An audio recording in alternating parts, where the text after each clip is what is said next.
For more, let's speak to Scott Lucas, Professor of U.S. and International Politics at University College Dublin. Professor, welcome back to Paris Direct. Let's first go back to what Iran's president said. It's rare to hear an apology during wartime, so it raised eyebrows abroad and at home in Iran.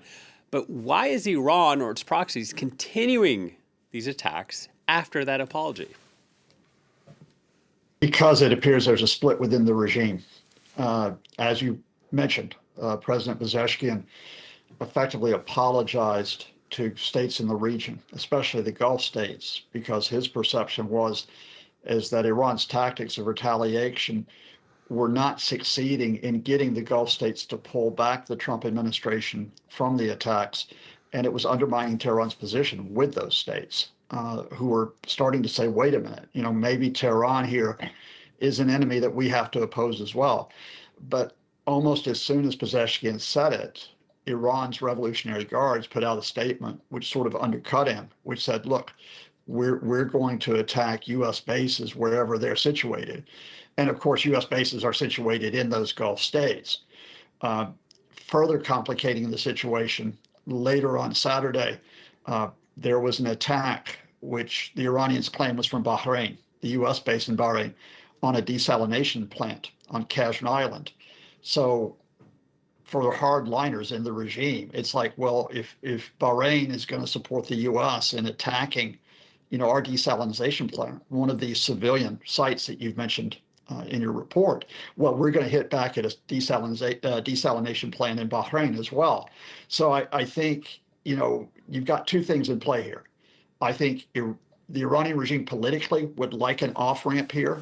We know that Qatar is trying to get the Trump folks to back off the attacks and go into discussions with the Iranian regime. We know that Qatar's emir put that message to Donald Trump yesterday.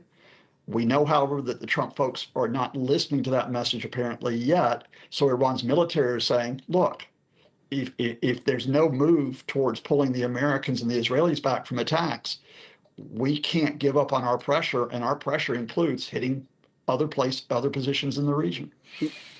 But going back to the split in the regime, I think one of the first issues is to understand how severe that split is. Is this just a differing position on policy and the strikes that Iran will carry, or could there be potentially some sort of struggle for power among Iran's key brokers?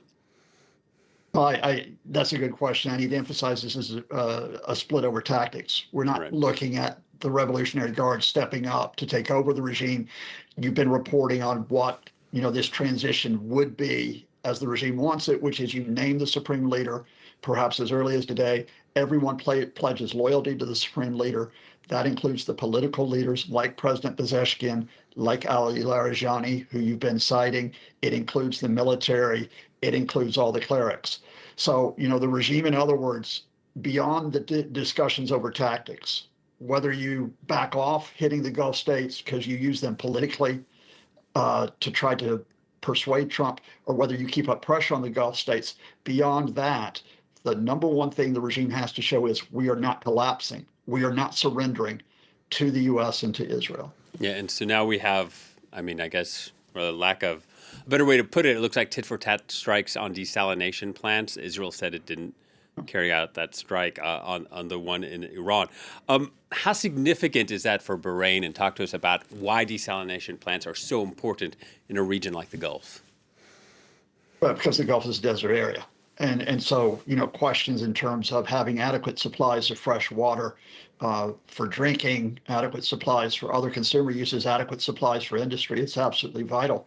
And the Gulf states have put an enormous amount of effort into getting the technology to have the best desalination plants, that are out there. So, just as we're talking about the risk to the world's energy supplies, with attacks on oil refineries, with attacks on gas plants, which we have also seen in the last few days. If you knock out the desalination plants, this is a huge, almost crippling effect on the economies of the Gulf and on the day-to-day welfare of their people. Yeah, I wonder how the Gulf should be responding. On the one hand, Iran's attacks could sort of be pushing its neighbors closer to the United States, So many of these countries have invested lots of money into the American economy, offered to host U.S. military bases, partially on the premise that they would have security in exchange. So how should they be feeling now? Well, there's a split amongst the Gulf states over this, which adds another layer to the situation. So Qatar, Saudi Arabia are among the states, Kuwait, I would say as well, whose priority is we want de-escalation. And that does include, I think, this Qatari effort to try to get mediation. And again, for context, remember it was Qatari mediation, or as a Qatari channel, that communicated the Iranian message that got Donald Trump to force Benjamin Netanyahu to ceasefire in June 2025. So you've got the Saudis and the Qataris trying to go down that path. But then you've got the UAE and Bahrain on the other side. Both of those countries have drawn much closer to Israel in recent years. Both of them very, very hostile to Iran and to Iran's allies in the region. And so they are sort of tilting more towards, look, we have to not openly join, of course, this campaign against Iran, but we have to, in effect, accept it and even quietly support it. And that's leading to a great deal of hostility, which was already there between the Saudis and the UAE in particular. So that is further complicating the efforts to try to get a mediation effort underway. So do you think there's anything concrete that could come out of today's Arab League meeting? I don't think, I think you're going to get a lot of rhetoric that comes out of the Arab League meetings, and rhetoric is important, and they'll want, to talk about de-escalation, to talk about all sides pulling back. But the fact of the matter is you've got to have someone who has leverage. No one has leverage on the Israelis except for the United States. No one really has leverage on the Iranian regime right now if it decides it doesn't want to surrender. Who has leverage on Donald Trump? You did mention this. The Trump family has billions of dollars of investments in the Gulf area. The United States has got vital strategic interest, oil, military bases, the possibility of AI and tech deals with Gulf states. Those are the states that have the leverage. So if you do get Qatar, the Saudis, and other Gulf states that can get the Trump folks to listen to them, there is a small, and I stress small, chance that we could get that de-escalation. Yeah, and that's an interesting point you raise about the Trump investments in the region, because he also said that the biggest surprise of this war had been Iran's attacks on the Arab Gulf states, which, the U.S. counts as some of its closest, richest partners. What does that say about the Trump administration's planning, strategy, and foresight? They've got no plan B. I mean, plan A was you knock out the supreme leader, you kill dozens of commanders and officials in that Saturday morning attack. And from a military point of view, that is a stunning success. But then the Trump camp expected the regime to fold up at that point. They did not count on the fact that it does appear that, as the supreme leader said they would do, each official in Iran was to nominate a replacement. Each replacement was to nominate a replacement. So there are people who are still there in the political, military, and religious leadership. And here's your problem. You can keep bombing. You can now try to go for country collapse by bombing those oil installations you're talking about, bombing desalination plants. But what if the regime stands firm? What's your plan B? Unless the Americans are talking about boots on the ground, putting troops into Iran, it's difficult to see where that plan is. And of course, putting boots on the ground in Iran, American domestic opinion will be firmly opposed to that, especially given the memories of Iraq 2003 and of Donald Trump saying last year, I'm not going to get involved in foreign interventions. Yeah, and also let's not forget we have midterm elections coming up in November. Last year, his administration carried out strikes on a number of countries. In January, we saw Nicolas Maduro captured or kidnapped from Venezuela.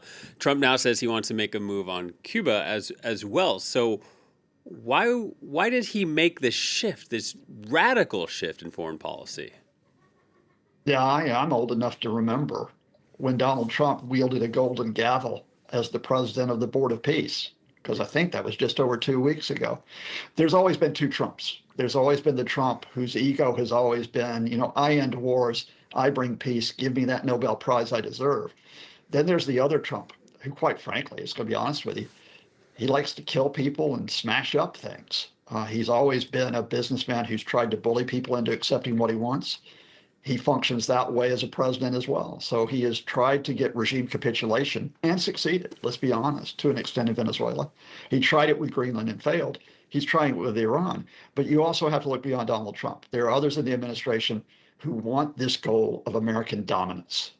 They want dominance over Latin America. They want dominance in Europe. They want dominance in the Middle East. So this is not just about getting regime surrender in Iran. It's about saying America is back as the top dog in a very strange but real way. It's an echo of what the Bush administration tried for in 2003, making Iraq the example.